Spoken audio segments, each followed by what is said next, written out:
ITS, lulusan ITS, kemudian beliau sudah memiliki banyak ini ya, riwayat pelatihan kaitannya dengan exploratory data analysis, getting and cleaning data, air programming, data scientist toolbox, marketing research metric, dan pengalaman kerja beliau juga luar biasa di perusahaan sebagai consulting, business consulting, data mining gitu ya teman-teman, kemudian network service, dan beliau juga menjadi dosen praktisi di beberapa kampus seperti itu. Langsung saja Pak Unung, tanpa berlama-lama, monggo waktu dan layar saya persilahkan untuk Bapak. Baik, terima kasih. Bismillahirrahmanirrahim. Assalamualaikum warahmatullahi wabarakatuh. Waalaikumsalam. Sebelumnya terima kasih ya atas kesempatannya ini bergabung bersama rekan-rekan semua di UIN ya, Surakarta. Terima kasih Bu Kiki ya, dan dosen pengampu ya, khususnya Bu Ika Feni. Jadi mungkin kalau tadi disampaikan kupas tuntas mungkin tidak akan pernah tuntas ya, rasanya kita berbicara soal data itu ya di hari-hari ini. Tadi mungkin satu poin yang perlu saya garis bawahi, betul saya lulusan statistik ya. Pada saat itu statistika itu ITS ya khususnya masih menjadi satu ruang gitu ya, bergabung keseluruhan aspek baik itu statistika bisnis, statistika industri maupun statistika komputasi. Hari ini ilmunya makin mengerucut gitu ya, jurusan statistika itu sudah berkembang gitu ya, bahkan menjadi prodi statistik sendiri, prodi sains data sendiri, dan ada juga prodi aktuaria gitu ya. Nah itu yang bergabung di dalam fakultas sains gitu. Ini luar biasa. Hari ini kita berkumpul ya bersama para calon data scientist gitu ya. Mudah-mudahan ke depan mampu mensolusikan ya, khususnya terkait dengan industri halal kita gitu yang juga luar biasa. Gitu. Baik, mohon izin Bu Ika, saya share screen sedikit ya terkait dengan materi hari ini. Mudah-mudahan cukup dan dicukupkan gitu ya. Dan salam kenal juga ya buat seluruh mahasiswa, dan saya ini long life learner gitu ya. Jadi saya juga masih mahasiswa, saya terus belajar gitu karena apa? Ilmu tuh nggak akan pernah selesai, nggak akan pernah berhenti. Saya memulai mengenal data gitu ya, mungkin sejak kita sekolah gitu ya, kita mengenal angka, mengenal susunan atau deretan fakta dan sebagainya gitu. Nah hari ini kita akan mencoba melihat ada beberapa aspek mungkin yang akan saya sampaikan, saya bagikan gitu. Silakan nanti kalau mau diskusi, bertanya gitu. Dan hari ini juga sebenarnya sama-sama kita belajar gitu. Ada satu kata kunci memang nanti yang penting untuk rekan-rekan semua perlu disadari gitu ya, mau tidak mau ketika sudah terjun ke sains data ya harus cinta sama data ya, harus suka gitu ya, harus punya passion soal data. Saya mengambil judul Shaping the Future, jadi artinya bagaimana kita membentuk masa depan gitu, atau kita melihat future itu seperti apa sebenarnya, karena nanti kita berada pada posisi data scientist itu adalah membangun satu fakta masa lalu ya. Kemudian kita juga membandingkan dengan kondisi hari ini untuk kita bisa memahami apa yang akan terjadi di masa depan dan khususnya mampu melakukan mitigasi, mengurangi resiko dan memberikan arahan ya yang lebih baik ya pada kalau nanti sebagai konsultan ya pada klien-kliennya, kalau nanti sebagai mungkin pengajar atau dosen kita akan tentu terus berbagi tentang ilmu baik melalui penulisan artikel di jurnal maupun lewat media-media yang lain. Jadi essential data science skills for business industry in the age of AI. Jadi kita pahami hari ini kita akan masuk ya pada bisnis ya, pada industri gitu. yang mungkin berbeda dengan apa yang adik-adik atau rekan-rekan alami sebagai mahasiswa di tengah zaman artificial intelligence. Jadi kalau dulu mungkin 20 tahun yang lalu ya, kita masih pada zaman awal-awal internet itu masuk ya, dan kecepatan internet itu mungkin tidak sehebat hari ini, tidak sekompleks hari ini ya, sehingga statistika dan sains data itu masih berkutat pada aplikasi-aplikasi yang standar gitu. Tetapi kemudian kita masuk pada the age of AI, masuk pada era cloud computing, gitu ya, sehingga mau tidak mau ya, ya kita akan terus berkolaborasi. Ya. Hari ini salah satu studi kasus kita bisa bertemu gitu ya, meski jarak luar biasa ya, antara Surabaya dan Surakarta gitu. Gitu antara ya itu kan sesuatu yang kemudian masih bisa terhubung gitu ya dengan koneksi yang cepat gitu ya. Mungkin dulu bisa gitu ya, tapi mungkin koneksinya masih tidak secepat hari ini.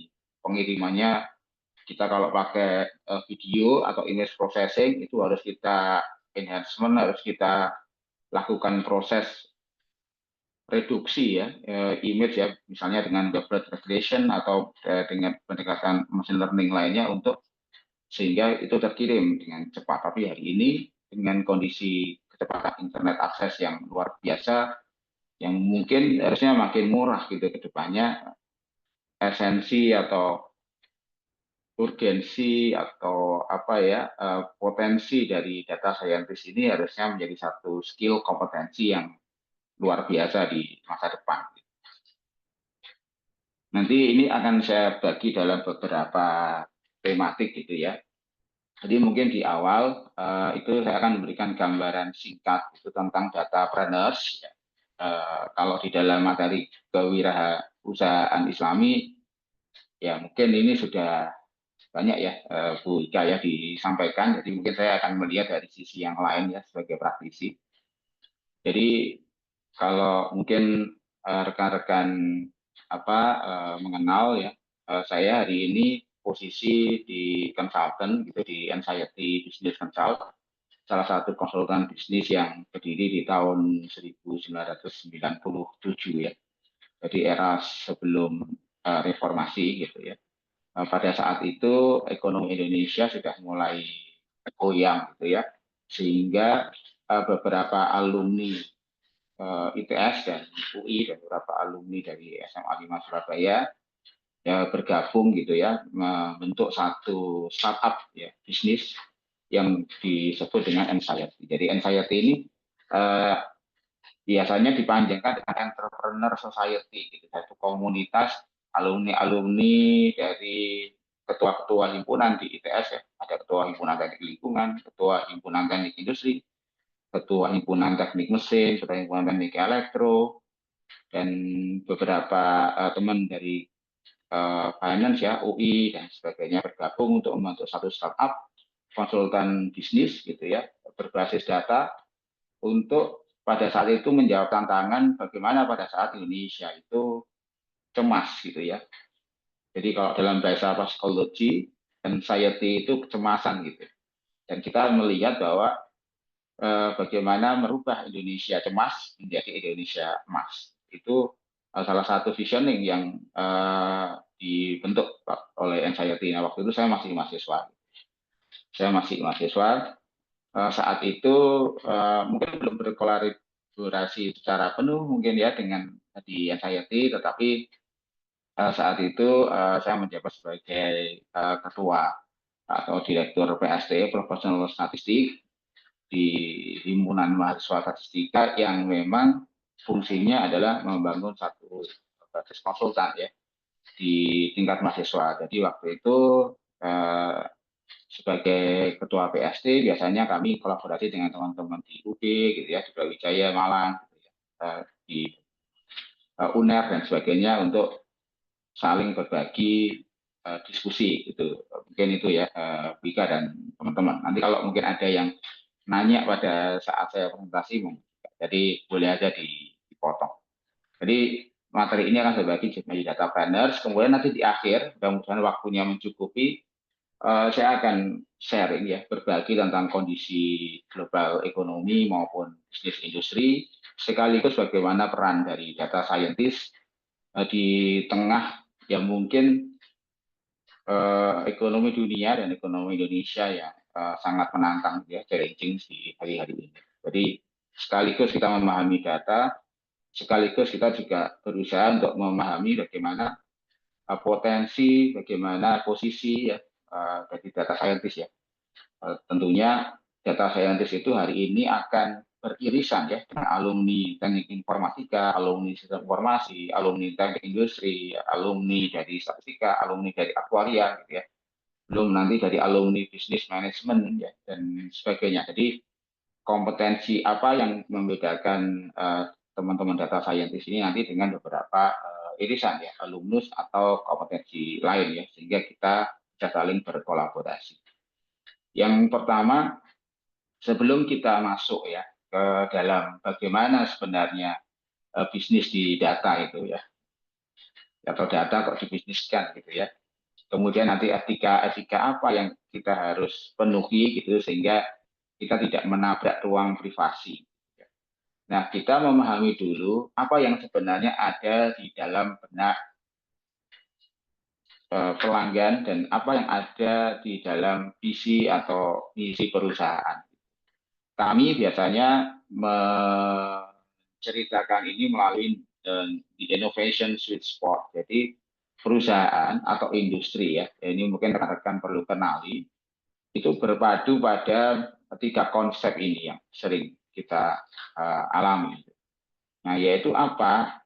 Yang pertama adalah, nah ini sudah biasa kan ya, jika ya lihat ini ya teman-teman ya, diagram Venn kalau di matematika ini ada diagram Venn yang ada beberapa himpunan gitu ya dan irisan. Gitu. Nah, tiga lingkaran ini menggambarkan sudut pandang gitu ya, inovasi yang dimiliki oleh perusahaan. Dan nanti kita bisa oh kalau itu kira-kira nanti proyek apa atau mungkin bagaimana data scientist itu masuk. Yang pertama, perusahaan untuk sukses gitu ya, itu harus memenuhi innovation sweet spot. Apa sweet spot? Sweet spot itu adalah sebuah kondisi di mana perusahaan itu mampu menggabungkan tiga himpunan itu ya, memahami people-nya, memahami teknologi dan memahami bisnis. Ketepatan irisan ya dari ketiga himpunan ini akan menghasilkan daya pukul gitu ya yang cukup kuat sehingga mampu bertahan dalam kondisi bisnis hari ini. Dan innovation sweet spot ini dikenal dengan customer experience, jadi memahami bagaimana pengalaman pelanggan yang terdiri dari interaksi yang baik, produk dan layanan yang unggul, serta komunikasi yang selalu dibentuk, sehingga nanti muncul beberapa konsep atau materi tentang customer relationship management dan sebagainya. Oke, yang pertama kita lihat people. Perusahaan itu tidak akan hidup kalau tidak punya people, tidak punya pelanggan ya, tidak ada yang beli, nggak bisa gitu ya. Dan pelanggannya harus apa? Pelanggannya harus desirability, harus anxiety, pelanggannya harus cemas gitu ya. Pelanggannya harus merasa apa ya, kalau di orang Jawa itu ada kerentek gitu ya untuk sesuatu, karena ketika kemudian orang lapar maka harus makan, orang haus harus minum. Ini kerentek sesuatu ya. Ada lihat baju di mall pingin gitu ya, atau mungkin jalan-jalan ada sesuatu yang oh ini harusnya begini, oh ini harusnya ditata lebih baik dan sebagainya.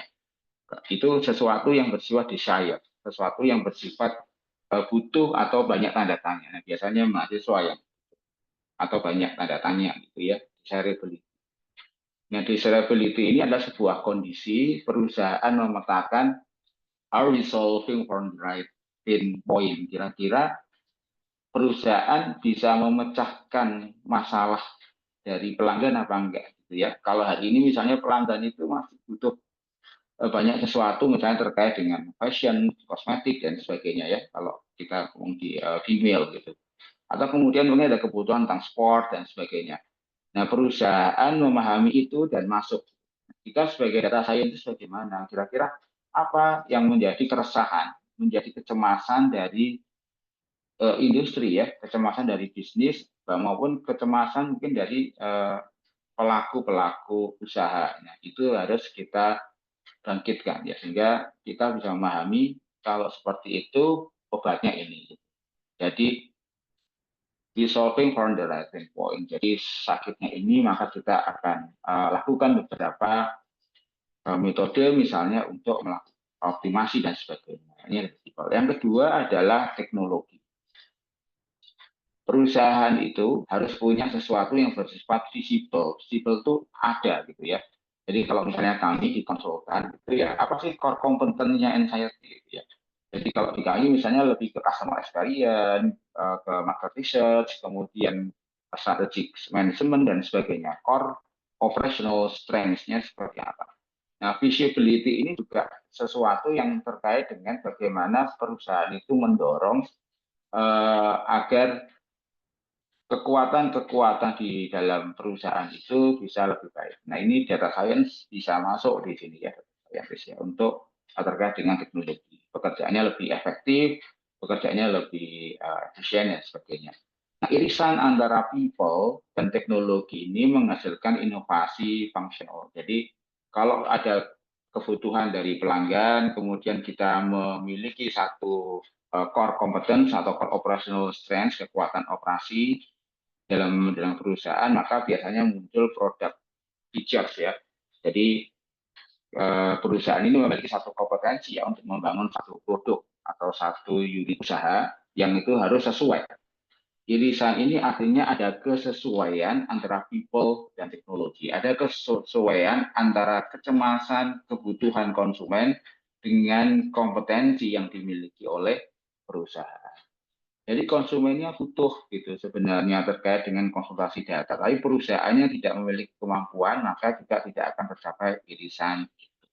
Jadi irisan inovasi ini akan muncul apabila ada kesesuaian antara kebutuhan dari pelanggan dan teknologi yang dimiliki oleh perusahaan. Nah, kemudian yang terakhir adalah viability ya, atau bisnis ya. Jadi ini mampu gitu ya. Ini kemudian ada peluang ya, ada peluang pelanggan gitu. Tetapi harus viability. Ini kita ngomong finance ya, kita ngomong dari sisi keuangan. Perusahaan ini harus profit gitu ya. Ini kalau karena perusahaan bukan yayasan ya, ini harus profit. Mungkin beda dengan di sektor education gitu. Tapi kalau viability, our solution contribute to long term growth. Jadi bagaimana perusahaan itu bisa hidup lebih panjang gitu ya, lebih lama dan sebagainya dengan segala kendala yang ada. Tentu tidak mudah, tetapi viability ini menjadi penting. Jadi bukan hanya perusahaan itu memiliki kemampuan mengembangkan dirinya menjadi lebih baik, tapi juga biasanya kan ada ya, kita ini bikin produk gitu bagus, tapi jualnya susah gitu ya. Sehingga harus ada keterikatan. Jadi apa yang orang butuhkan dan itu sesuai. Kesesuaian ini biasanya terkait dengan harga. Nah, people dan bisnis ini muncul yang disebut dengan emotional innovation yang hari ini mungkin tidak dirasakan oleh kita, yaitu disebut dengan branding, ya. Kemudian relationship dan marketing, jadi pemasaran ya, mulai dari iklan dan sebagainya. Nanti ada di beberapa ruang ya, media. Kemudian kalau irisan antara viability dengan visibility ini disebut proses innovation. Jadi biasanya ini yang bagian ngerem, bagian keuangan viability-nya. Our solution-nya contribute nggak untuk long term gitu ya.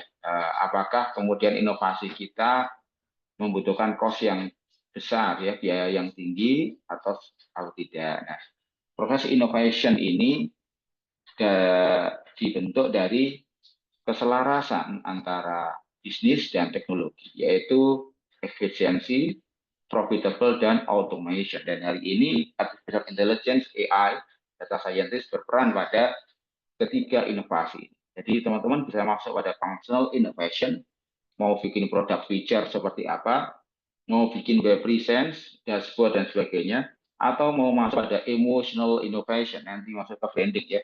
Branding, relationship, marketing itu sudah pakai AI algorithm. Kemudian atau masuk pada proses innovation, efisiensi, profitability, dan automation. Menurut saya masing-masing kompetensi ini harus benar-benar dipecah ya, harus benar-benar dipetakan sehingga kemudian alumnus ya, mahasiswa sains data kelak mampu mengambil peran di mana. Kalau mau semuanya tentu mungkin berat gitu. Sehingga kita menjadi bagian dari suksesnya perusahaan. Jadi kehadiran kita itu memiliki makna gitu ya nanti ya di dalam perusahaan ke depan. Jadi mudah-mudahan kemudian ini menjadi satu inspirasi awal bahwa ya seperti ini minimal kondisi nanti kalau teman-teman terjun ke perusahaan. Perusahaan itu pertama fokus pada menarik pelanggan, acquisition gitu ya, kemudian mempertahankan pelanggan, ya, retention, dan juga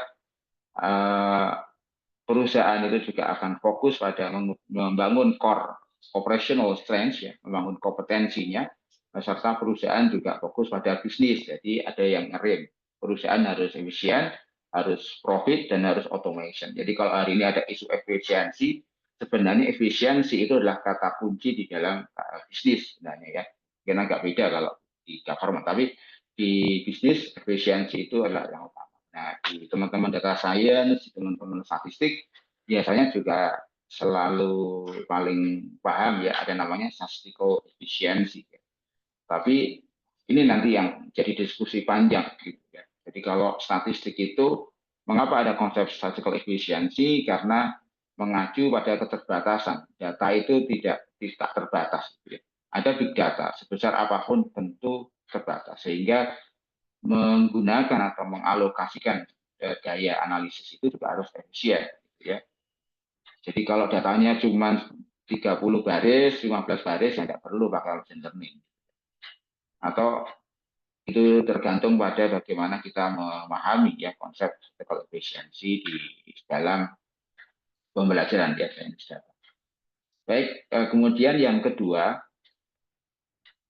perusahaan itu mengenal different source ya sumber-sumber yang beragam, yang berbeda dan tipe of customer knowledge. Jadi untuk memahami pelanggan. Jadi ada knowledge for customer. Jadi pemahaman, pengetahuan, knowledge ini bukan data ya, tapi level paling tinggi dari information ya. Jadi knowledge ini salah satu hal yang sudah menjadi bagian ya dari perusahaan. Biasanya apa yang perusahaan itu sampaikan kepada pelanggan terkait dengan produk dan layanan, terkait dengan lingkungan ya perusahaan tersebut ya cara kerja dan sebagainya, regulasi dan sebagainya. Kemudian juga info-info umum. Ada knowledge about customer yang juga harus diketahui oleh perusahaan. Nah, ini semuanya basisnya data. Jadi apa knowledge about customer itu yaitu pengetahuan, pemahaman tentang pelanggan itu sendiri. Nah, kalau kita lihat chart Sun ya, Sun chart ya. Ini kalau kita lihat knowledge about customer-nya adalah terkait dengan current customer info atau bagaimana kondisi pelanggan hari ini, perilaku dari pelanggan hari ini. Ada yang disebut dengan historical info ya. Jadi masa lalu sepanjang data time series gitu ya. Ada namanya requirements info. Jadi informasi terkait dengan kebutuhan, terkait dengan need, terkait dengan want. Ini nanti ada market research, survei dan sebagainya. Mengelola ya scraping ya, misalnya data dari TikTok, dari Instagram dan sebagainya. Nah, ada juga terkait dengan perspektif customer info. Nah, ini lebih pada personal, lebih pada preference ya, kebutuhan. Kira-kira bagaimana, apakah dari sisi gender, dari sisi pendidikan, segmentasi dari sisi kebiasaan ya, dan sebagainya, habit dan sebagainya. Nah, ini yang terakhir dari knowledge of from customer. Apa yang bisa didapatkan oleh perusahaan terkait dari informasi atau knowledge dari pelanggan. Nah, ini bisa terkait dengan company related information. Jadi sesuatu yang berhubungan langsung dengan perusahaan, yaitu contohnya misalnya information regarding in marketing, sales, and support. Jadi untuk berjualan ada data apa biasanya?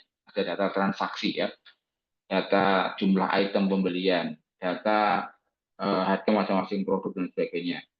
Di sini nanti muncul konsep-konsep data mining seperti classification, eh, market basket analysis dan sebagainya ya, SVM dan sebagainya yang akan digunakan untuk membangun company related information atau juga terkait dengan informasi-informasi support ya penjualan. Baik, ini awal gitu ya. Nah, kemudian apa yang harus dipersiapkan oleh teman-teman data science ya, untuk bisa bergabung dengan perusahaan atau bisa mempersiapkan diri, memantaskan diri untuk menjadi seorang data scientist. Yang pertama adalah ya setiap tahap ya itu memiliki level difficulty yang berbeda. Jadi makin ke kanan tentunya makin sulit ya. Tetapi value-nya makin tinggi buat perusahaan. Value-nya makin tinggi. Dan kita tidak bisa tiba-tiba lompat pada prescriptive analytics ya. Oke, saya mulai dari awal. Teman-teman data science atau teman-teman data scientist gitu ya harus memulai dari insight ya, dari kondisi awal ya. Seperti apa data itu menggambarkan apa, bercerita tentang apa, atau yang kita dengan what happens, descriptive analytics ya. Biasanya data akan kita olah dalam tadi mungkin sempat di apa di highlight gitu ya oleh rekan-rekan ya terkait dengan exploratory data analysis atau EDA nanti ada di sini descriptive analytics ini masih bentuknya information ya ini bentuknya dashboard. Langkah yang kedua mungkin makin sulit adalah diagnostics analytics. Kalau kita sudah lihat chart mulai kita bertanya why did it happen, kira-kira apa yang terjadi atau mengapa ini terjadi ya.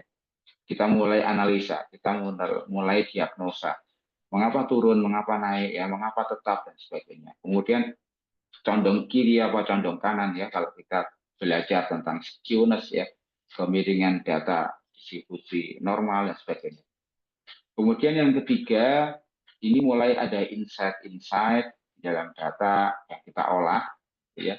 What will happen? Kira-kira apa yang akan terjadi? Kita masuk pada predictive analytics. Jadi kalau deskriptif dan diagnostics ini biasanya produknya berupa dashboard ya. Jadi teman-teman bisa bikin aplikasi-aplikasi dashboard di sini.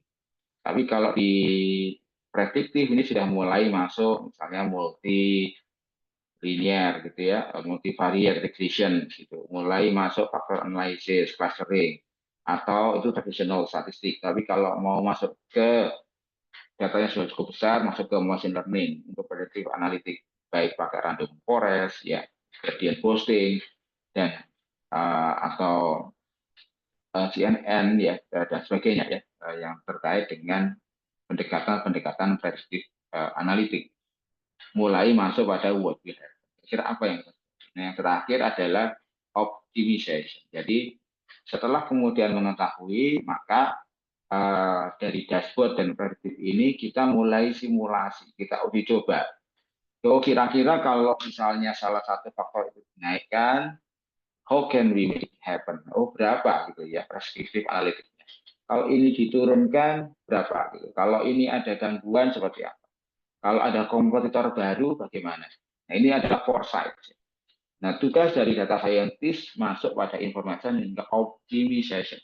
Jadi bikin simulasi prescriptive analytics. Kita sudah siap ya, dan semuanya gitu ya di sini. Gitu ya.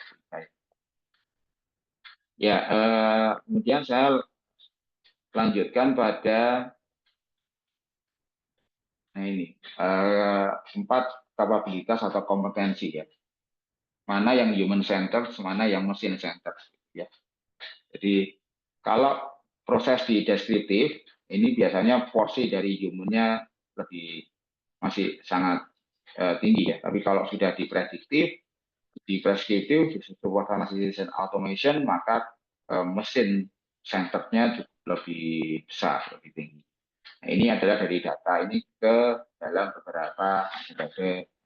Nah, ini nanti yang akan dihadapi oleh teman-teman sains data di dalam perusahaan. Bagi perusahaan sebenarnya casting gitu ya, atau yang di belakangnya ini tidak begitu penting gitu ya, mau diapain gitu. Yang penting adalah action. Jadi data ini harus dianalisis baik itu oleh human maupun oleh mesin, human learning maupun machine learning, menjadi satu decision, support decision ya, maupun decision automation yang menjadi action. Nah, tadi kalau di preskriptif hari ini kami juga lagi mendampingi beberapa perusahaan masuk pada optimization, decision automation. Jadi tidak perlu harus dari awal mereka kemudian survei, kemudian baru kita olah, kita muncul gambaran. Tidak. Jadi hari ini berbasis artificial intelligence dan machine learning, data yang ada kita kombinasi sehingga kemudian bisa langsung muncul action karena kita bisa lakukan simulasi langsung di awal. Jadi sebelum perusahaan itu launch produk baru, sebelum perusahaan itu kemudian mau meningkatkan ongkos iklannya gitu, itu disimulasi dulu ya di dalam satu aplikasi yang kami kembangkan. Nah, ini adalah contoh atau di kasus di dalam data science. Nah, tugas kita ya mungkin ini sedikit aja adalah merubah ya dari data applied for purpose ya, dari menjadi satu yang lebih bermakna ya. Kemudian informasi itu harus terorganize, jadi teman-teman harus punya skill apa SQL ya, punya skill mungkin yang unstructured, bisa pakai apa JSON ya. Mungkin juga teman-teman bisa masuk pada R, Python dan sebagainya untuk mengorganisasi data dalam satu yang lebih meaningful ya, dalam konteks analisis sehingga bisa digunakan oleh perusahaan menjadi informasi yang baik tadi kalau terkait dengan action. Nah, kalau kita gambarkan dalam satu piramida, maka data itu berada pada posisi yang paling bawah. Ya, ya ini mungkin ada ya di pembelajaran yang mata kuliah yang lain. Ya, data bisa berbentuk diskrit, bisa berbentuk kontinu, bisa objektif facts, ya buat an event kejadian apapun, gitu bisa berbentuk image, audio dan sebagainya.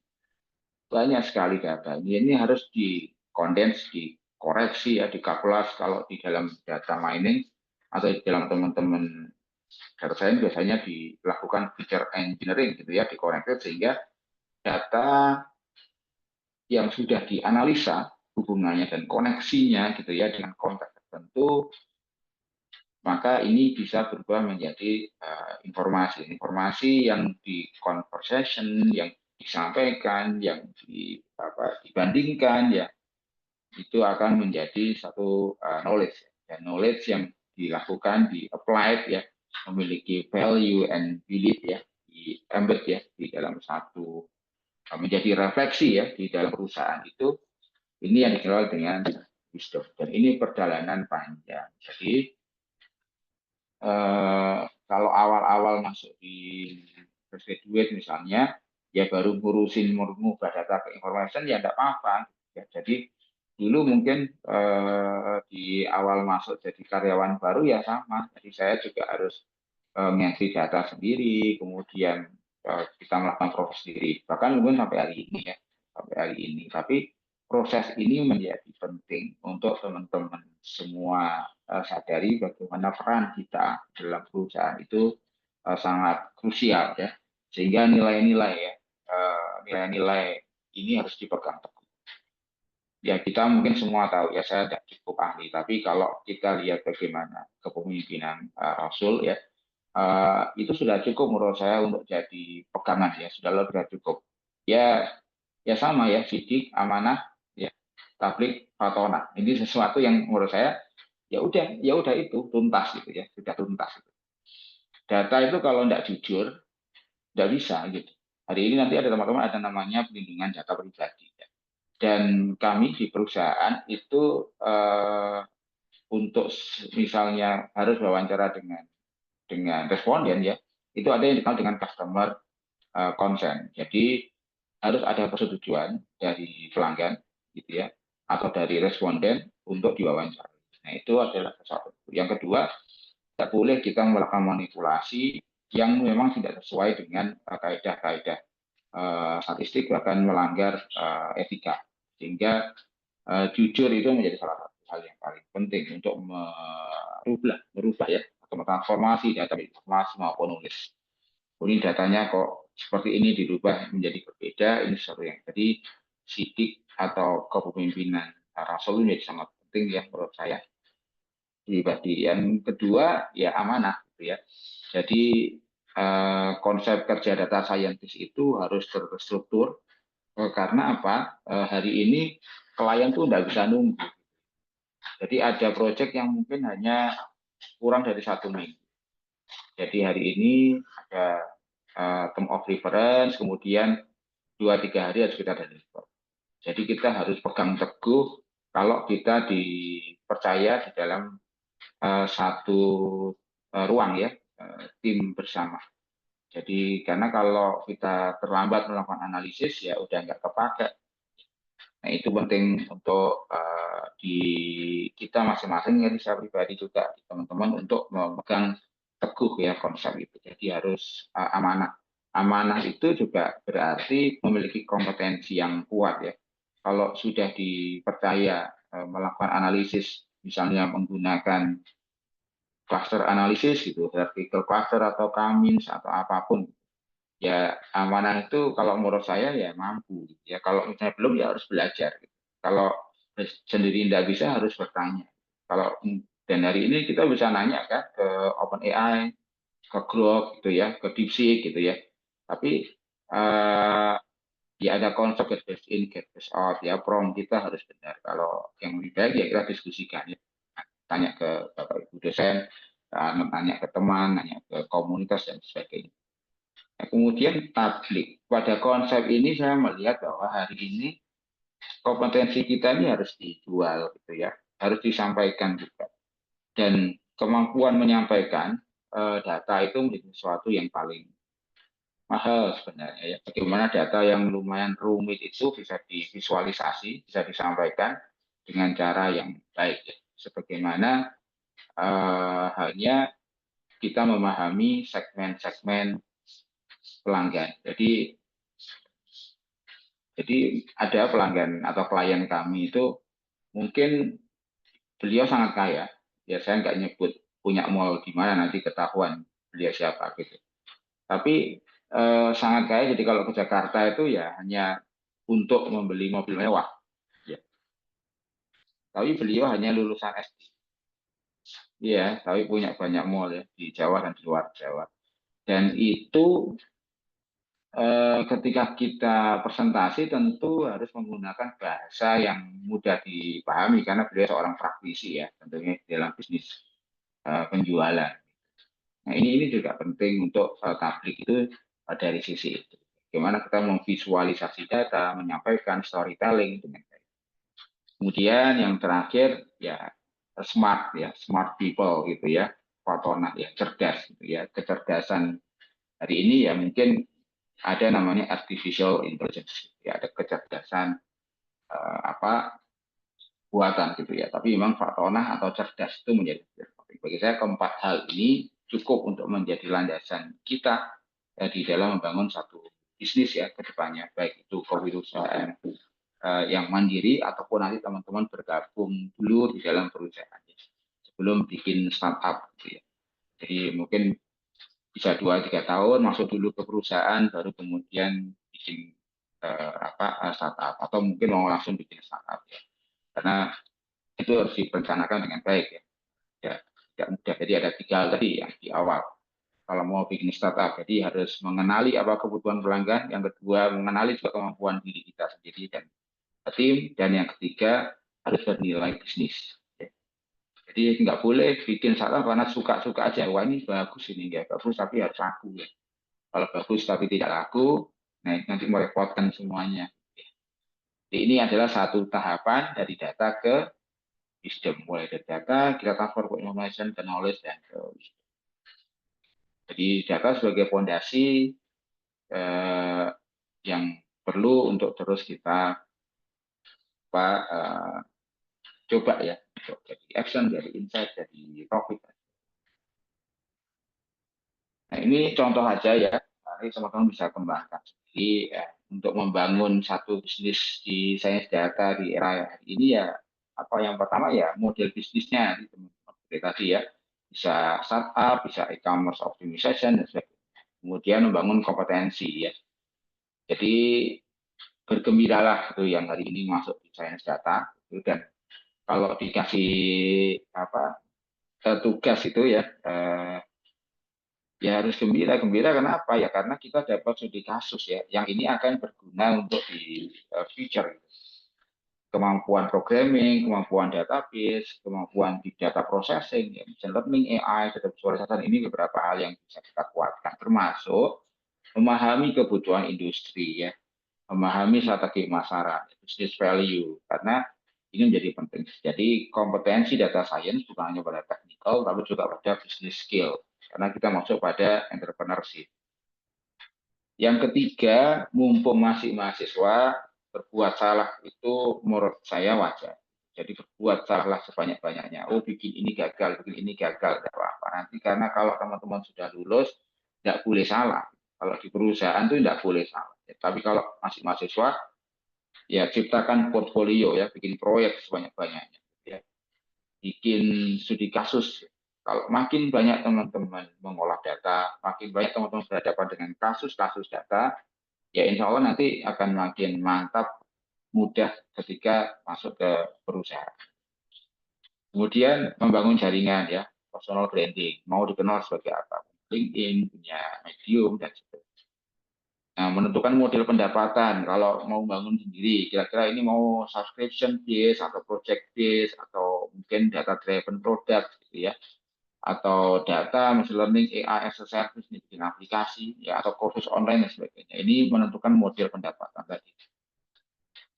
Jadi, dan yang terakhir menjaga etika keamanan dan perlindungan privasi data. Ini prinsip transparansi atau etika tadi ya, sidik amanah tapi kuatonah ya, itu penting untuk terus dikristalisasi ya, bukannya sebagai apa wording aja, tapi dikristalisasi dalam.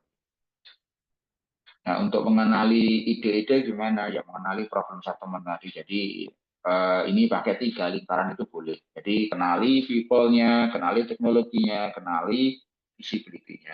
Ini perusahaan ini punya masalah di pelanggan, punya masalah pada core competence, atau punya masalah pada finance. Nah, itu kita bisa masuk ke 3 lingkaran tadi untuk memvalidasi kebutuhan pasar.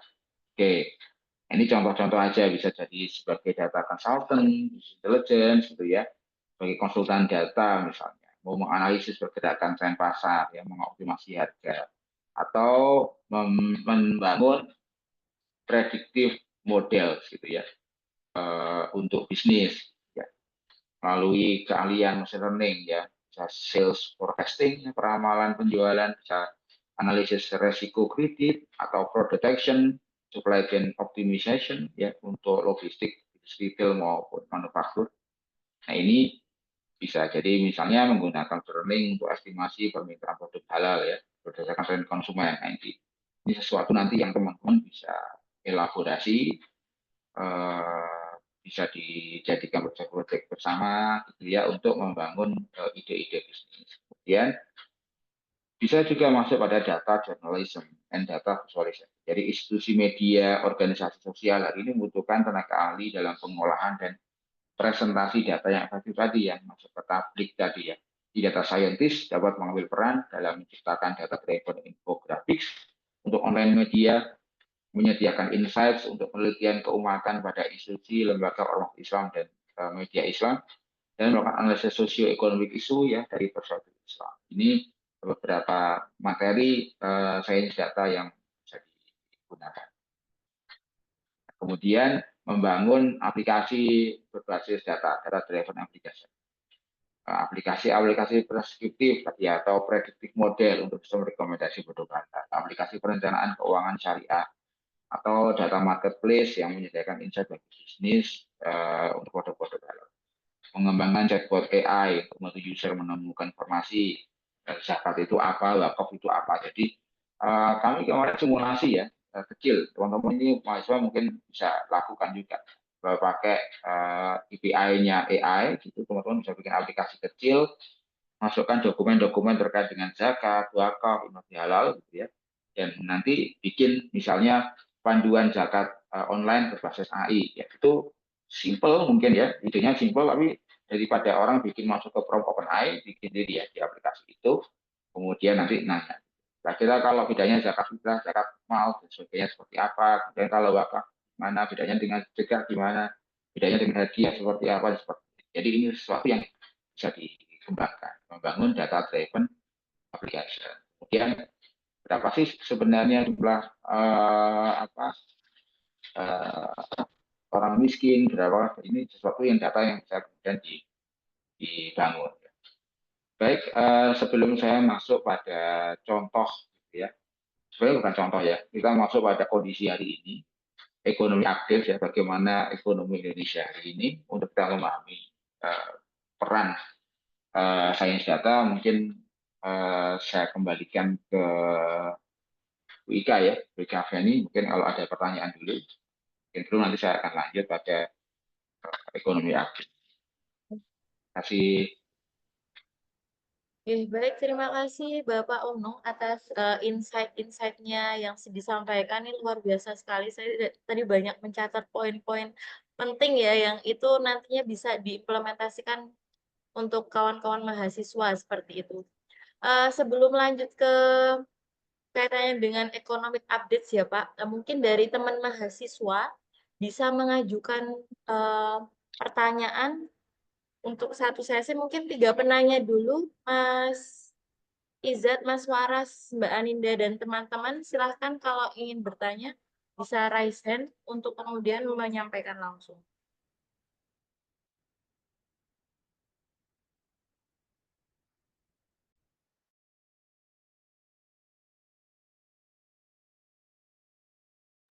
Monggo yang mau bertanya.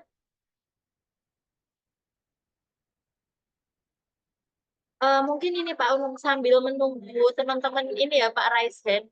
Mungkin ada yang malu-malu dan lain sebagainya. Saya mungkin izin bertanya, Mbak. Iya, kaitan Siap. ya saya mungkin saya basicnya bukan di science data ya Pak ya. Cuman tadi ada beberapa poin yang menarik untuk kemudian menjadi peluang di dalam sebuah bisnis. Tadi memang banyak yang disinggung adalah terkait dengan data-data yang basisnya perusahaan gitu nih Pak. Semisal nih Pak, ini kan untuk mata kuliah kewirausahaan Islami, ini kan nanti akan ada proyek nih Pak yang apa namanya dilakukan oleh mahasiswa sebagai ajang latihan ya Pak ya, sebelum tadi bikin portofolio yang banyak gitu ya Pak ya, untuk meyakinkan apa namanya kompetensi dari mahasiswa. Nah, mungkin Pak Unung bisa memberikan insight nih Pak, karena kan untuk proyek mahasiswa ini akan dilakukan dalam waktu 1 bulan.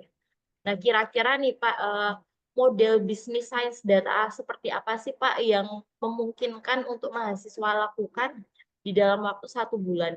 Kok bayangan kemarin itu ya Pak, itu biasanya kalau anak sains data mungkin ada semacam buka jasa apa analisis data buat anak-anak skripsian mungkin ya Pak. Itu kan kalau di dalam bayangan saya seperti itu. Nah, tadi kalau melihat ada banyak peluang sebenarnya ya yang sudah disebutkan Pak, mungkin bisa di-spill nih Pak ide-ide bisnis apa yang dalam waktu 1 bulan gitu ya, itu bisa teman-teman lakukan. Seperti itu Pak.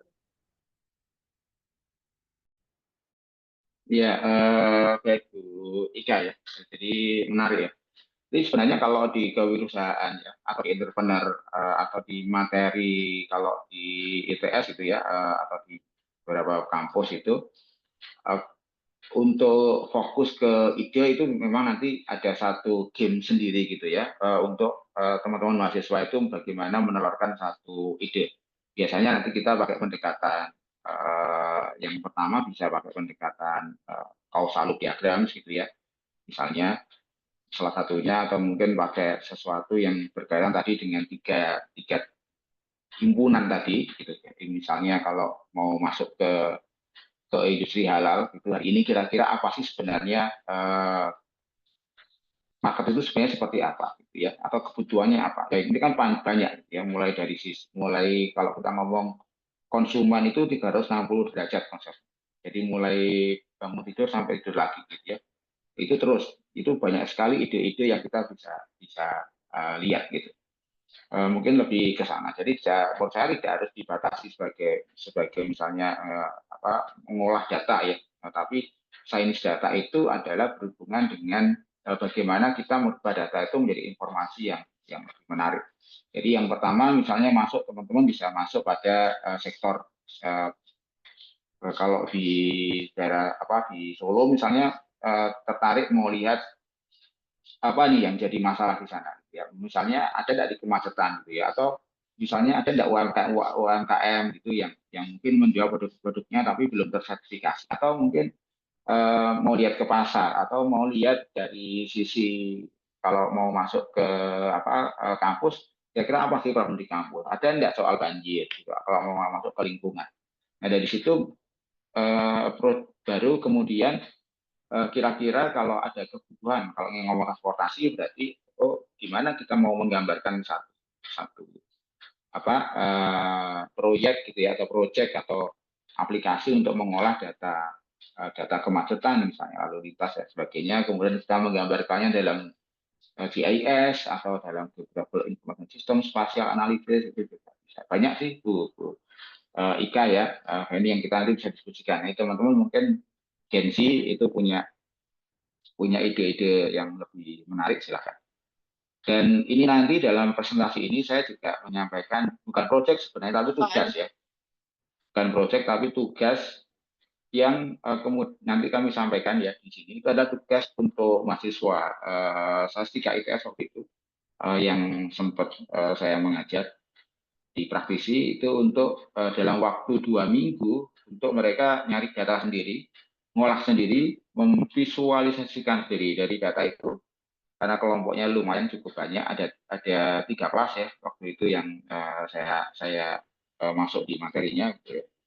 Ini ada beberapa hal temuan-temuan yang nanti akan sedikit saya sampaikan di sini dan kita akan berperan. Mungkin itu Bu Ika. Baik, kalau mungkin belum ada pertanyaan karena mungkin itu dulu Bu Ika ya, nanti kita sambung ya, bagaimana membangun idenya ya. Saya akan sampaikan lanjutannya dulu terkait dengan ekonomi updates. Tapi gini ya, di sini sebenarnya eh, kita akan melihat kondisi ekonomi global. Kita akan melihat bagaimana posisi Indonesia hari ini, bagaimana sebenarnya industri hari ini. Tetapi kita juga belajar peran data science itu seperti apa ya di dalam kondisi yang seperti ini. Ya, kok di mana-mana dengar ada PHK gitu ya. Di mana-mana dengar ada startup yang mati. Kalau gitu ngapain juga kita? Nah, ini nanti biar kita tidak terlalu ricuh pada hal itu, tapi kita lebih akan fokus pada memahami bahwa data itu luar biasa banyak, kesempatan itu terbuka lebar, dan rezeki itu tidak tergantung mana yang pinter, mana yang bodoh sebenarnya, karena mana yang mau bergerak ya, insya Allah ya. Jadi karena semuanya tadi long life learner ya, semuanya harus terus belajar gitu ya. Nah itu sesuatu yang mungkin perlu. Baik, mungkin saya lanjutkan sedikit ya. Mungkin kalau 1 jam masih 10 menit ya. Dan cukup ya sekilas gitu ya. Yang pertama saya akan cerita tentang BlackRock Geopolitical Risk Indicator. Jadi ini adalah satu peta atau line chart, grafik garis gitu ya, yang menggambarkan sentimen analisis. Jadi BlackRock Geopolitical Risk Indicator ini adalah metrik ya, berbasis data yang digunakan untuk menilai dampak resiko geopolitik terhadap pasar keuangan. Jadi ini untuk pasar keuangan. Jadi kalau kita masuk ke ekonomi syariah, jadi mestinya teman-teman akan berhadapan dengan hal ini. Dan indikator ini mengukur sejauh mana peristiwa geopolitik itu mempengaruhi sentimen pasar dengan menganalisis ya, ya news report ya, report berita, kemudian analisis komentar ya, dan market behavior menggunakan NLP ya, Natural Language Processing dan Sentiment Analysis. Mestinya diajarkan nanti ya, NLP sama Sentiment Analysis. Nah, ini adalah kondisi hari ini sampai 2025 kita pernah ada pada situasi kecemasan yang cukup tinggi pada saat WHO declare COVID-19 pandemi. Sempat turun ya, mulai tidak rasa cemas lagi ketika Rusia invasi on Ukraine. Kemudian ada kecemasan lagi pada saat attack on Israel pada Palestina. Dan hari ini kita masih ya, luar biasa gitu ya dengan bagaimana Trump statementnya berdampak pada pasar global. Nah, ini posisi data scientist sangat berperan ya di sini. Yang kedua terkait dengan bagi data scientist analisis gold future outlook ya 2020 ini juga dapat menjadi solusi studi kasus dalam prediktif analitik ya nanti mungkin silakan didaratkan mungkin Bu Ika ya di dalam konteks lokal gitu ya kira-kira kalau aduh Pak kejauhan gitu ya mungkin ngapain kita membahas tentang kondisi dunia gitu. Tapi kita mungkin bisa masuk ya kira-kira kalau di Solo itu ketika ada gold future itu gimana ketika komoditi hari ini apa sih yang naiknya terus kira-kira kayak kopi ya misalnya ya itu kan naik terus juga harganya selain komoditas yang terkait dengan bahan pangan tapi gold future outlook ini memperlihatkan ya di mana teknik seperti time series forecasting ya ARIMA ya LSTM ya nanti long shot ya memori gitu ya dan sentiment analysis ya tracking itu terhadap berita keuangan dapat digunakan untuk memprediksi dan tren harga emas ya di masa depan. Nah, ini kita juga ingin melihat kalau kita lihat dari ini harga emas ini dunia sudah luar biasa meningkat. Dampaknya apa sih kira-kira? Ya simpel aja mungkin nanti teman-teman turun nih ke pasar ke sini ke beberapa UKM mungkin ya bikin proyek-proyek tertentu yang melihat dan memantau bagaimana kondisi di masyarakat itu sesuatu yang mungkin menurut saya juga cukup menarik. Kalau tadi gold future-nya naik, tapi kok IDX BUMN 20-nya turun gitu ya. Apa IDX BUMN 20? IDX BUMN 20 ini adalah indeks yang mencerminkan kinerja 20 perusahaan badan usaha milik negara atau BUMN di Bursa Efek Indonesia. Indeks ini mencerminkan apa? Ini menjadi indikator penting dalam menilai kesehatan sektor BUMN dan dampaknya terhadap ekonomi nasional ya. Jadi kalau sekarang ada isu Danantara, ada isu macam-macam, tapi kondisi kita ya setahun terakhir ini eh, tidak baik-baik saja. Jadi bagi data scientist, analisis IDX BUMN 20 ya, dapat menjadi use case ya, dalam predictive modeling di mana teknik seperti machine learning regression, random forest, ya, gradient boosting, dan time series forecasting, ya, ARIMA dapat digunakan untuk memprediksi tren pasar dan resiko investasi. Nah, ini kalau kaitannya sama mahasiswa gimana? Yang mungkin terkait dengan pengeluaran. Ya. Kalau dengan rumah tangga juga terkait dengan pengeluaran rumah tangga dan sebagainya. Itu nanti bisa dianalisis dalam konteks ini, tidak dalam konteks global. Proyeksi pertumbuhan ekonomi hari ini Presiden mungkin menggagas ekonomi tumbuh 8%. Tapi kira-kira sebenarnya posisinya seperti apa ya? IMF dan World Bank memberikan gambaran penting bagi investor, pemerintah, ya bisnis ya, untuk menentukan strategi keuangan dan kebijakan ekonomi. Ya. Data science dapat membantu dalam analisis tren, skenario perencanaan dan mitigasi resiko ekonomi. Mitigasi resiko ekonomi itu artinya apa? Jadi mungkin kita bisa melihat data lokal ya, kalau di Solo, di Surabaya, di kota-kota besar, dengan kenaikan upah itu berdampak enggak sih sebenarnya bagi misalnya pasangan-pasangan muda gitu ya, yang baru punya anak satu. Bagaimana sih kondisi properti di Solo dan sebagainya. Data scientist tidak hanya terbatasi pada tadi ya memberikan konsultan ya, tapi lebih pada menciptakan nilai-nilai baru atau insight dalam data yang kita miliki gitu. Jadi apakah NGOP-nya naik gitu ya tanah-tanah di sekitar ketika ada penambahan tol gitu ya atau ada pembuatan jalan baru dan sebagainya ini sesuatu yang juga penting. Dan kita melihat bagaimana posisi Indonesia di global misalnya. Nah, ini adalah proyeksi-proyeksi yang ada. Meskipun dibandingkan dengan yang lain masih cukup tinggi ya, masih lebihnya dibanding India, tapi untuk mencapai target 8% yang dicanangkan oleh presiden hari ini mungkin menjadi sesuatu yang sangat challenging. Nah, kita juga bisa melihat global economic updates ya. Ini datanya bisa diperoleh secara gratis juga. Apa yang biasanya kita pelajari dari update ekonomi global? Yang pertama tentang moderated economic projection. Ini ya, biasanya ada ini di sini. Kemudian kontribusi sektor apa sih yang besar gitu ya, cukup kuat memberikan kontribusi pada ekonomi Indonesia. Kalau kita lihat di sini misalnya masih industri manufaktur ya, dengan adanya PHK tadi Sritex, tentu ini akan berdampak gitu ya, karena share-nya tinggi.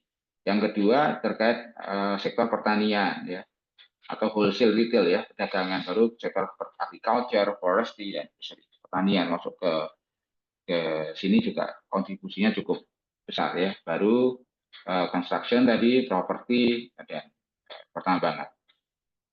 Ini pemulihan ekonomi ya, ini menunjukkan momentum yang positif yang perlu terus dimonitor melalui pendekatan basis data.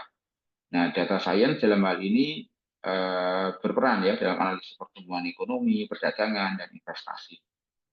Kemudian ini beberapa uang kerja yang bisa kita masukin. Nah, pemanfaatan data science dan machine learning juga dalam analisis inflasi ya. Inflasi kita cukup menarik ini ya, khususnya untuk volatile food ya. Di beberapa nanti kita bisa lihat ya, di mana harga Lombok itu bisa sangat terjun bebas gitu ya, tapi ya juga bisa sangat melambung tinggi. Nah, ini bagaimana peran kita, makanya kalau bagi teman-teman science, data science, teman-teman statistician itu jalan-jalan ke pasar itu, ke mall itu menarik karena datanya paling banyak ya. Jadi nggak hanya nongkrongnya ya, nggak hanya diskusi, nggak hanya apa tertarik sama beli-belinya gitu, tapi membangun apa ya kepekaan terhadap data. Karena perubahan-perubahan itu bisa kita lihat dari pasar. Pasar dalam arti yang disebut baik itu traditional market, minimarket maupun di supermarket. Nah, kalau kita ngomong people, daya beli, biasanya kita mengenal namanya Human Development Index atau indeks pembangunan manusia. Ini mengukur kualitas hidup suatu negara. Nah, ini nanti teman-teman bisa terjun. Kira-kira kalau bikin proyek apa ya, kalau lihat kondisi, kita lihat ada kelompok miskin, ada kelompok menengah ke atas, gitu ya. Ada kelompok atas, ada kelompok berpendidikan rendah, ada mungkin kelompok-kelompok yang kita bisa kenali. Dalam konteks Indonesia, ini akan menggambarkan disparitas. Kalau di Surakarta, misalnya di Solo, ada nggak ya sesuatu yang misalnya di Sidoarjo atau mungkin di beberapa tempat ya di Jawa Tengah itu disparitas itu dipahami seperti apa. Nah, itu untuk memberikan gambaran. Kalau kita lihat dari ini memang konsentrasi IPM yang sangat tinggi masih terkonsentrasi di Jawa, di Sumatera, kemudian Sulawesi bagian selatan, itu ya Makassar, di ujung Manado, kemudian di Kalimantan Timur ya. Ini sesuatu yang berkaitan dengan kita juga mengenal ada data NUEE Netwide Map. Ini peta malam, peta cahaya malam kita. Kalau teman-teman biasanya naik pesawat ya, dari atas kan kelihatan banget tuh kalau mau turun gitu ya. Itu akan ini gambaran foto satelit dari atas. Kalau kita lihat data sebelumnya seolah-olah memang kualitasnya baik gitu. Tapi kalau kita lihat cahaya terang ya peta Indonesia ini hanya menunjukkan bahwa kalau kita pakai analysis image processing ya yang paling terang itu di Jawa, sedangkan makin ke timur makin gelap. Jadi data NOEE atau data NUEE Night Light ini adalah indikator tidak langsung tetapi cukup kuat ya dalam memahami pertumbuhan ekonomi, ketimpangan infrastruktur. Kalau tadi kita lihat, oh naiknya tumbuh 5%, yang naik 5% itu yang mana? Gitu. Ya, yang tumbuh 8% itu yang mana? Nah, ini kita sudah melihat akses energi itu di mana di Indonesia. Ini ketimpangannya luar biasa kalau kita lihat dari ini. Ini peran data scientist untuk memberikan tadi ya, mencerahkan, kemudian memahamkan bahwa data itu kita bisa plotting dalam sesuatu yang mungkin dalam bentuk yang berbeda sehingga muncul insight. Jadi analisis ini bisa digunakan untuk mendukung perencanaan bangunan dan investasi mungkin yang lebih efektif. Nah, ini kita masuk ke population demographic ya sedikit. Jadi saya sering menyampaikan ke teman-teman yang bekerja di pemerintahan juga untuk selalu memahami ini, termasuk di bisnis ya. Jadi Indonesia atau mungkin Solo, Surabaya, Jakarta, apapun ya, tentu punya karakteristik populasi piramid yang berbeda. Bahkan kalau kita teman-teman bisa nanti masuk di populationpyramid.net ini, nanti silahkan di apa coba-coba gitu ya, dimainin-mainin simulasi itu bedanya Indonesia sama Jepang gitu ya, bedanya Jepang sama Palestina, Israel di daerah Timur Tengah itu seperti apa, itu beda banget. Jadi perubahan struktur populasi ini menuntut strategi ekonomi, pendidikan, kesehatan yang adaptif. Kalau yang lansia makin tumbuh, yang kemudian balita juga makin besar, seperti apa? Jadi piramida muda, piramida moderat, piramida tua juga berbeda. Nah ini sesuatu yang juga penting. Implementasinya ke lokal bagaimana? Ya ini nanti terkait dengan teman-teman mau menganalisis sebuah wilayah. Banyak lakinya atau banyak perempuannya, banyak tuanya atau banyak anak-anaknya. Banyak anak muda yang bekerja atau anak muda yang pengangguran dan sebagainya. Ini sesuatu yang terkait dengan demografi. Termasuk masuk pada poor, vulnerable, kelas-kelas menengah ya. Ini terkait untuk memahami perubahan kesejahteraan. Nah, bisnis landscape kita memang 99% itu bisnis mikro dan bisnis kecil. Ini harus kita sadari. Jadi kalau kemudian kita mau masuk ke perusahaan besar semua tentu sulit. Tapi 90% mikro and small business. Bukan berarti small business tidak bisa gede. Gitu. Nah, ini adalah kondisi di kita gitu ya. Jadi kalau kita lihat petanya, yang merah ini yang large ya. Kecil sekali gitu ya, hampir nggak kelihatan. Yang medium, yang hijau ini. Nah, yang biru ini small, yang mikronya segini.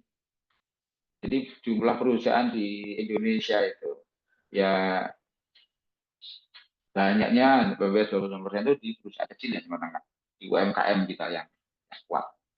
Nah, ini hanya kecil. Nah, kalau kita lihat produktivitasnya, nah ini yang mungkin harus kita kejar ya. Di Meksiko misalnya ya, di Meksiko ya ini pada tahun 2023 ini ya.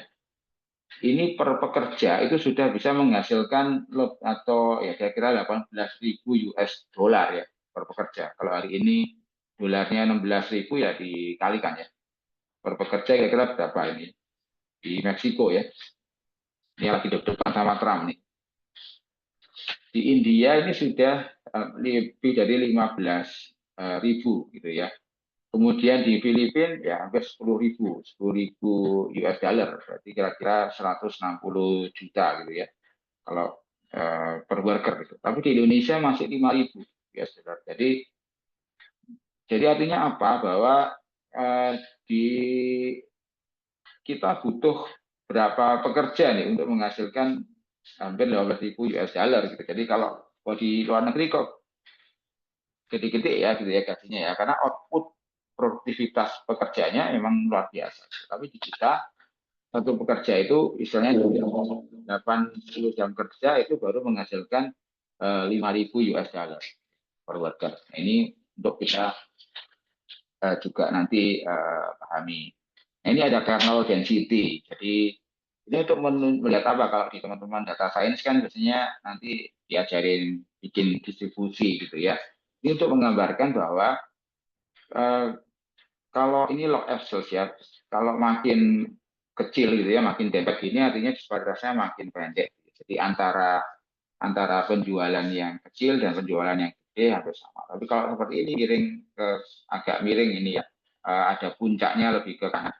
Ini artinya penjualan tadi untuk skala besarnya cukup tinggi, tetapi yang jualan di apa UMKM-nya rendah. Nah, ini sesuatu yang mungkin nanti bisa kita dalami. Nah, ini dengan menggunakan kernel density estimation (KDE), ini membantu kita memahami sebaran dan pola penjualan di sektor manufaktur dan sektor jasa. Nah, ini saya akan masuk Bu Ika. Ini adalah contoh proyek tugas sebenarnya tugas ya. Tugas praktikum yang saya berikan di ITS semester yang lalu, teman-teman semester 4 hingga semester 6. Untuk mereka nyari data sendiri, kemudian memvisualisasi fokus pada Gen Z ya. terkait dengan media consumption dan beberapa atribut. Nah, ini contoh hasil dari luaran visualisasi yang mereka lakukan. Jadi misalnya di sini melihat dari hasil survei mahasiswa ITS kelas A, analisis data, sampelnya kecil, ini sampel-sampel kecil, tapi kita untuk latihan aja mereka memahami data. Engaging activity popular among Gen Z untuk area Bandung Raya ya. Jadi survei boleh dilakukan online sehingga mereka bisa menyentuh ini. Jadi kalau mereka asalnya dari Bandung, ya mereka harus survei dengan Gen Z di Bandung. Kalau mereka dari Pamekasan, Pamekasan, dari Solo, Solo gitu ya. Nah ini kita olah, diolah oleh Anxiety ya, datanya dari teman-teman. Teman-teman sudah visualisasi sendiri, tapi kita seragamkan. Nah ini di sini dari data ini misalnya Gen Z itu media sosial ini terbesar ya, buku ya masih belum jadi pilihan, koran, majalah makin tak tersentuh ya. Nah generasi Z atau Gen Z lebih memilih konten digital yang cepat, interaktif, berbasis algoritma dibandingkan media tradisional. Ya. Jadi mengapa kok berbasis algoritma? Jadi Facebook, Instagram, X ya, YouTube, TikTok, ya, Spotify, Apple ini sudah berbasis AI. Tapi televisi, situs web ini mungkin belum ya. Beberapa sudah AI. Tapi yang lainnya mungkin makin ke sini mungkin makin hilang. Sehingga perusahaan media dan edukasi perlu beradaptasi dengan tren ini melalui strategi digital yang engaging seperti micro learning, short form content dan integrasi AI. Nah ini nanti bisa masuk berlatih ke sini dalam konteks lokal. Kemudian yang kedua ini dari kelas C gitu ya, untuk wilayah di Surabaya.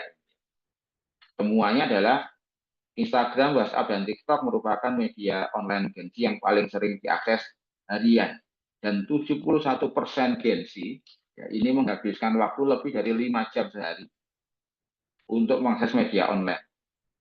Ini generasi Z ini mengandalkan Instagram, WhatsApp, TikTok sebagai media utama untuk komunikasi, ya hiburan informasi. Jadi brand bisnis juga perlu memanfaatkan tren ini dengan strategi konten berbasis AI, visual storytelling, dan komunikasi interaktif ya, untuk menjangkau audiens gaji yang terefektif. Nah, peran data scientist-nya gimana di sini?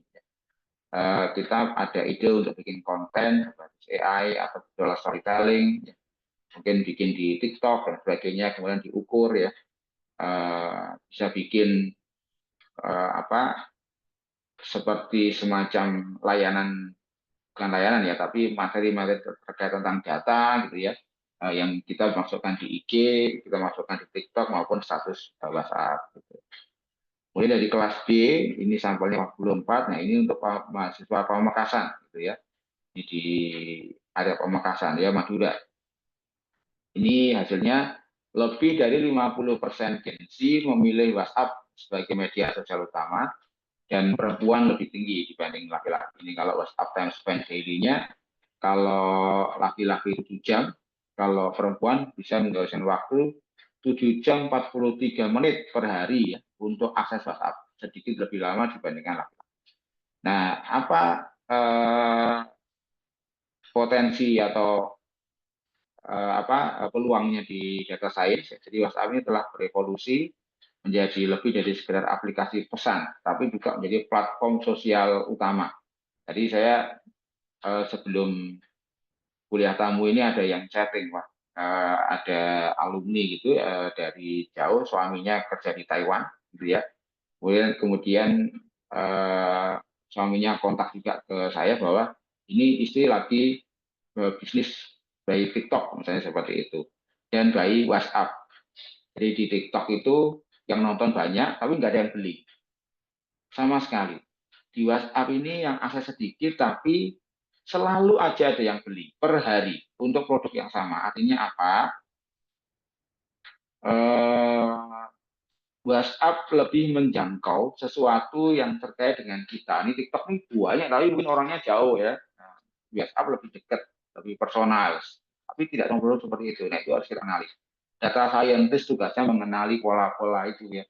Jadi kita melihat dari WhatsApp ternyata bukan hanya sekedar pesan, tapi juga bisa share berbagi status dan sebagainya yang penting untuk bisnis. Nanti teman-teman bisa bikin proyek itu untuk cek di WhatsApp, di IG, kira-kira berapa sih yang kemudian tertarik dan sebagainya. Nah, 68% ini dari data surveinya kelas A untuk survei di area Keputih, di area di Surabaya ini. Ini wilayah dekat ITS ini ya, dekat ITS Keputih gitu. Ini menemukan bahwa 68% Gen Z menyukai menonton film dan berkumpul dengan teman atau keluarga sebagai hobi favorit. Jadi preferensi Gen Z terhadap menonton film dan berkumpul ini menunjukkan bahwa hiburan berbasis digital tetap kuat ya, tetapi interaksi sosial tetap menjadi bagian penting dari kehidupan mereka. Industri hiburan, platform streaming, ya, serta bisnis berbasis komunitas dapat memanfaatkan tren ini untuk menciptakan pengalaman yang lebih engaging dan personal. Jadi kira-kira apa sih ide bisnis kalau banyak orang kumpul gitu ya dengan temennya, dengan keluarganya gitu ya. Apa sih kira-kira ide bisnis mau bikin aplikasi apa gitu ya untuk menonton film. Kira-kira bisa nggak ya bikin aplikasi kecil, tiny machine learning gitu, untuk kita misalnya mengumpulkan dari beberapa ini ya sumber gitu ya terkait dengan jadwal bioskop misalnya yang sudah kalau dari UIN mestinya bedanya adalah ini sudah ada filtering nih gitu ya dan seterusnya filtering by AI ini yang untuk usia sekian untuk ini untuk materi yang baik dan sebagainya itu bisa dilakukan juga. Nah, bagaimana terkait tentang shopping habits ini dilakukan oleh mahasiswa untuk area Surabaya juga. Jadi produk-produknya pergeseran penggunaan teknologi untuk belanja turut merubah peta pesanan pasar. Ini ada adopsi untuk bisa mengoptimalkan data analytics, AI, dan strategi digital. Jadi kalau dulu, kalau ini apa yang berubah ini kayak ini kecantikan dan perawatan pribadi itu online-nya sudah sangat tinggi, ya. Ya kalau makan minum masih karena ini mahasiswa masih banyak offline. Tapi kalau mulai dari pakaian, aksesoris, ya kecantikan ini udah mulai online. Ini kan merubah landscape dari bisnis.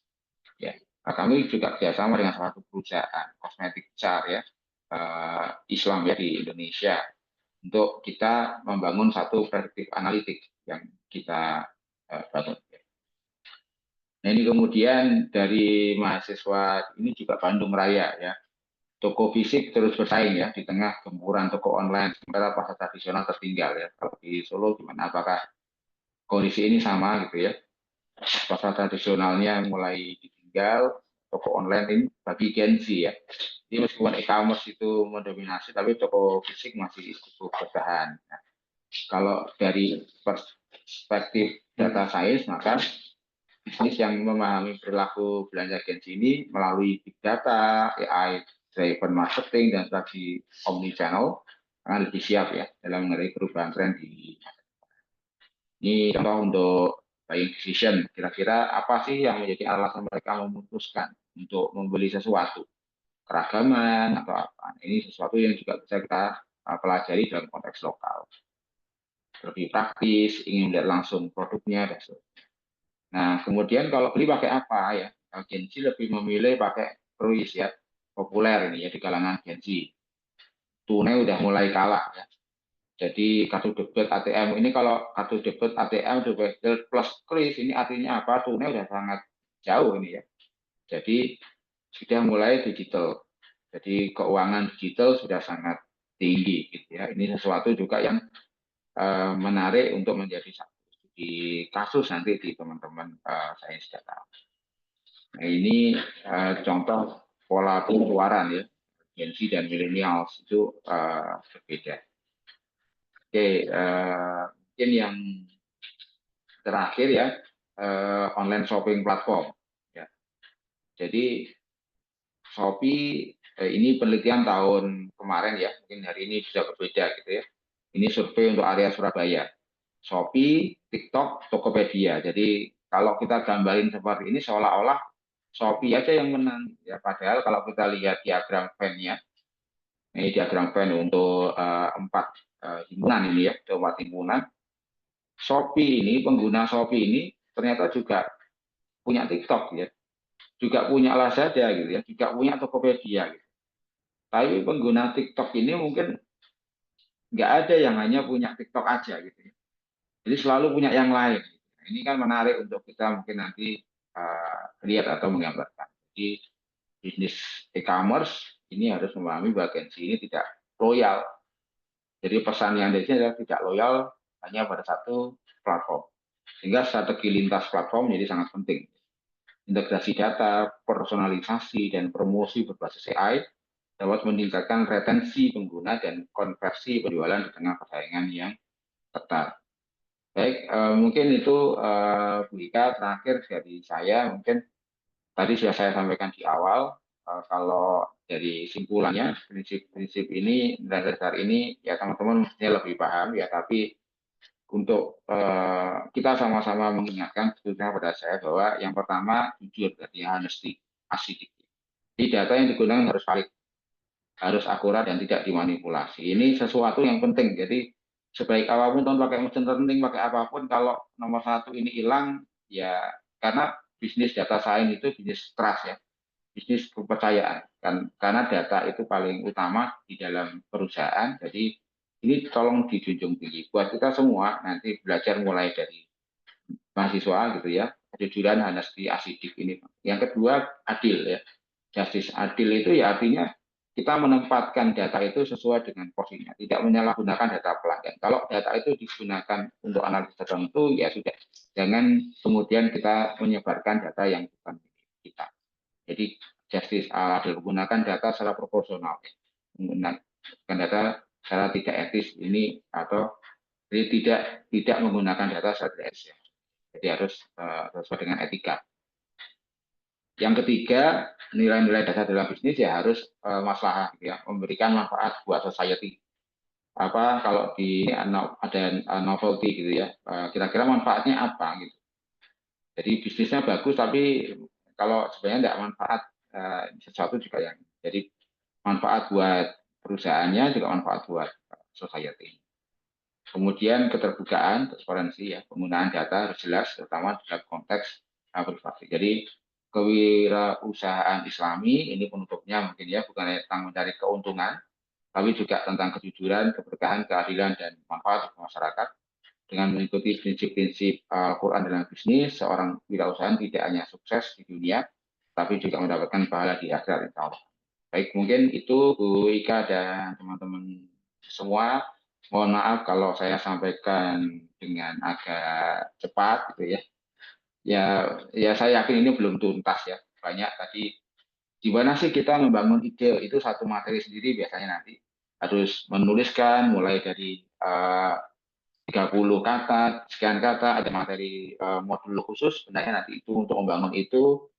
Ujungnya sama dari tiga tadi, people, teknologi, sama bisnis, tapi nanti ditambah 3C. Jadi 3C ini terkait dengan customer, terkait dengan competence, terkait dengan competition.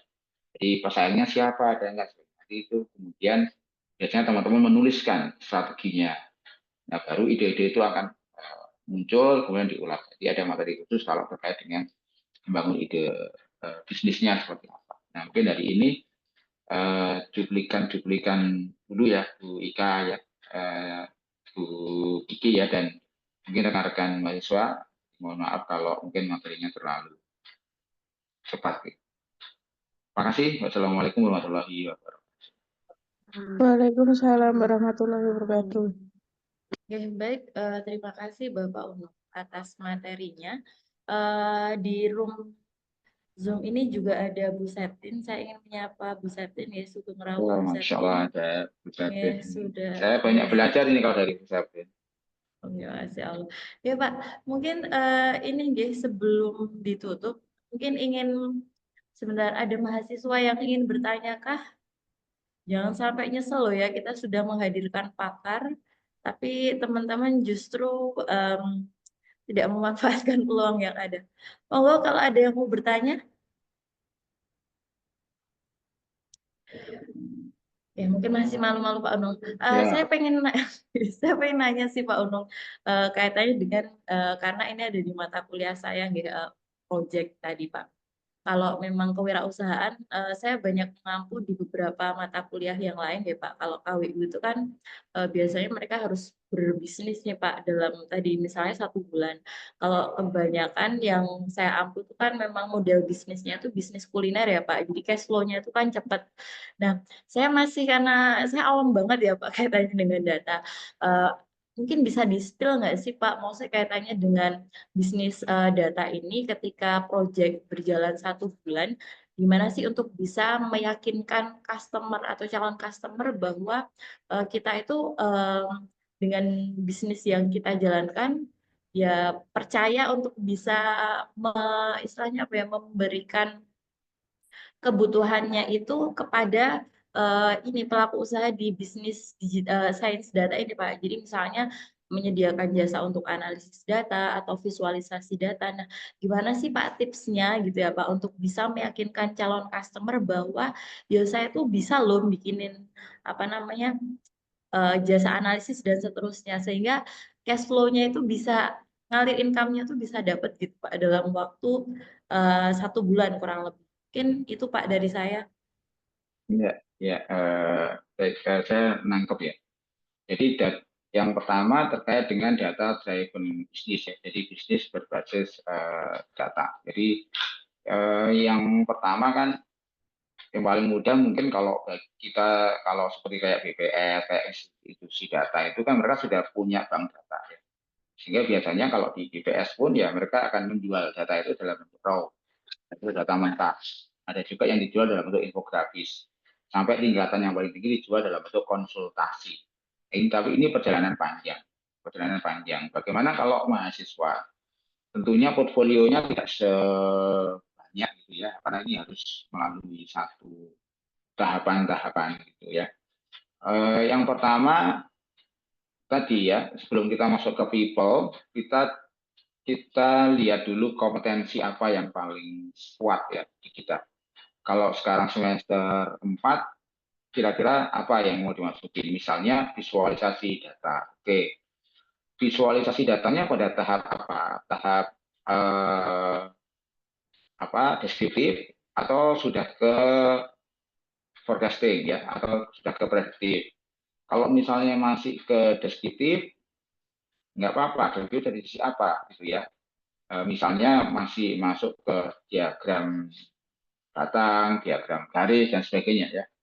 Visualisasi data itu beda dengan infografis. Kalau infografis sebenarnya lebih pada ya sudah ada ini yang sudah ada hiasan-hiasannya. Tapi kalau visualisasi data murni kita membangun satu kompetensi data yang bentuknya mungkin spreadsheet, Excel, SQL, database, data yang di dalam JSON gitu ya, data itu ada di web gitu ya, atau data e-commerce itu bisa kita scraping, kita ambil, kemudian kita visualkan menjadi sesuatu yang lebih informatif. Nah itu, setelah kita mengetahui kemampuan kita, baru kira-kira kita mencari siapa sih orang yang mungkin kalau kita leveraging, kalau kita bantu ya, kita olah datanya, itu kemudian dia akan menjadi lebih baik gitu ya. Ini sering kami lakukan Bu dengan teman-teman UMKM ya. Ini kalau di level yang kecil, karena kalau masuk teman-teman langsung masuk ke industri kayaknya berat. Cari UMKM yang paling mungkin tidak harus kecil banget, yang menengah lah ya di sekitar UIN gitu ya. Misalnya hari ini yang menarik kan adalah ya kue kering gitu kalau mau Lebaran gitu ya, atau mungkin terkait dengan fenomena takjil dan sebagainya. Nah, dari situ teman-teman mulai ngolah. Misalnya punya kedekatan dengan salah satu industri kue kering, ya. Yakinkan bikin portfolio bahwa teman-teman ini adalah analis ya. Ya mungkin yang pertama enggak harus kalau nggak kenal, nggak dekat, sulit orang mau mempercayakan. Ini agak beda dengan bisnis kuliner ya. Kalau di bisnis kuliner mungkin kita bisa pakai 4P ya. Produk, kemudian produknya untuk apa, kemudian price itu harganya berapa, gitu ya. Place ya tak jual di mana, mau dijual di pinggir jalan, mau dijual di toko atau jual online gitu ya. satunya promotion gitu ya. Kalau 4P aja ada sekarang 7P. Kemudian promonya mau tak siapin seperti apa. Tapi kalau di dalam data driven business, tentunya produknya itu bukan semata-mata produknya, karena ini kita masuk ke jasa ya, services gitu ya. Kalau mau masuk ke aplikasi dalam 1 bulan mungkin nggak mudah bikin application as a services gitu ya, atau bikin AI atau bikin apa mungkin nggak mudah, atau bikin dashboard mungkin nggak mudah. Nah, sehingga saran saya masuk ke salah satu ini, dipakai saja itu sebagai rekomendasi, karena mereka akan kaget ya kalau ternyata oh iya ya ternyata jualan saya ini hanya laku di hari Jumat, atau jualan saya ini hanya laku kalau saya jual misalnya di bulan-bulan sekian. Memahami data, jadi insight-nya itu yang kita presentasikan. Jadi tuh kalau di bisnis kuliner mungkin terjual berapa rupiah, tapi menurut saya respon dari klien itu menjadi penting kalau di bisnis data. Jadi biasanya kami pun sampai hari ini misalnya saya itu ya kita masuk ke klien hari ini, kami misalnya ada beberapa klien resto gitu ya, kafe, ada klien telekomunikasi, ada klien eh, mall ya, minimarket tadi mall ya di beberapa di kota. Itu masuknya tentu kita akan present apa yang kita bisa. Kemudian yang kedua, apa yang kira-kira pelanggan itu butuhkan, dan kita akan propose, ya kita tampilkan kira-kira ini seperti ini loh. Kalau Bapak Ibu nanti memahami pergerakan penjualan, sales, itu nanti Bapak Ibu akan mengetahui apa untuk stok ya. Jadi kalau kue kering, kalau kita tahu forecast-nya ya kebutuhan tepungnya berapa, kebutuhan ininya berapa, itu bisa dilihat. Kemudian juga fenomena misalnya melihat perilaku dari pelanggan. Oh, pelanggan itu seringkali terjadi antrian itu jam berapa, atau paling banyak pelanggan itu belinya lewat apa, pesan online, pesan WhatsApp, atau mungkin datang langsung. Itu sesuatu yang nanti bisa ditampilkan. Jadi menurut saya proses memahami data itu jauh lebih penting, karena sebenarnya kalau kita di bisnis data itu kan 80% itu adalah data collecting, data cleaning itu ya, data visualization. Menganalisis data itu kan hanya 20%. Machine learning mungkin fungsinya cuma 20%, tapi yang paling lama itu kan eksperimentasinya, ya, mengumpulin datanya dan sebagainya. Jadi kalau sudah ada yang engage saja, sudah ada yang mau bergabung dengan kita, itu sudah satu keunggulan, artinya sudah ada trust bahwa data ini kan rahasia ya, data saya ini saya bagikan ke Anda. Nah itu tantangannya. Gitu. Karena sepinter apapun ya, IP 4,0 tapi orang tidak percaya, gitu ya, yang nggak akan menyerahkan data itu. Sehingga memang profiling diri itu menjadi salah satu hal yang cukup penting ya untuk data scientist, karena yang dijual adalah trust, yang dijual itu kepercayaan. Beda dengan tadi kalau produk khasnya di kuliner mungkin itu Bu Ika ya. Jadi kalau saya mungkin tidak harus langsung targetnya rupiah gitu ya, profit berapa. Tapi kalau teman-teman sudah bisa misalnya diikut sama industri atau sama UMKM atau mungkin sama pemerintahan, bahkan misalnya ada instansi itu sudah ini ada data coba di ini, itu menurut saya sudah sesuatu. Nanti teman-teman misalnya oke, ini mau diapain, karena tidak mudah gitu. Baik, Itu. luar biasa sekali Pak Onung ya, terima kasih ilmunya, sangat banyak yang saya dapatkan dan insya Allah nanti bisa diterapkan ya untuk teman-teman sains data. Sekali lagi terima kasih Pak Onung, semoga menjadi amal jariah Bapak terkait dengan ilmu-ilmu yang luar biasa, apalagi di bulan suci Ramadan pahalanya sangat berlipat. Oke, terima kasih. Sebelum kita tutup, Bapak mohon izin untuk teman-teman, apakah masih bisa memungkinkan untuk kita foto terlebih dahulu untuk bisa dibuka kameranya, Mas Mbak. Monggo Mbak Aninda, Mas Basit, dan Mas Zaki, kita foto bersama dulu. Jangan lupa pakai background-nya ya. Ini habis ini ada kuliah lagi Pak Unung. Jadi mohon maaf karena waktunya sangat limit. Oke, silahkan yang lain. Bisa untuk open cam yang memungkinkan saja. Oke, saya hitung dalam hitungan 3. Yo, oke, ya silahkan bisa open cam lain, ada yang di perjalanan dan seterusnya. Baik, saya hitung ya dalam hitungan 3, 1, senyum terbaik 2, 3. Oke, sebentar sekali lagi Bapak izin. Oke, satu lagi ya teman-teman. Ada simbol sains data nggak sih? Gimana? Nggak ada ya? Ada nggak? Gimana? Atau jempolnya teman-teman? Pakai jempol ya? Ada, Bu. Oke. Oh ada. Gimana Mas Zaki? Basit, Mas Basit. Oke, pakai simbol sains data. Wah, udah ada. Oke, sains data ya. Siap semuanya? Satu, 2, 3. Oke, siap. Oke, terima kasih teman-teman semuanya. Alhamdulillah kita cukupkan untuk kuliah tamu hari ini, luar biasa. Semoga bisa bermanfaat untuk kita semuanya.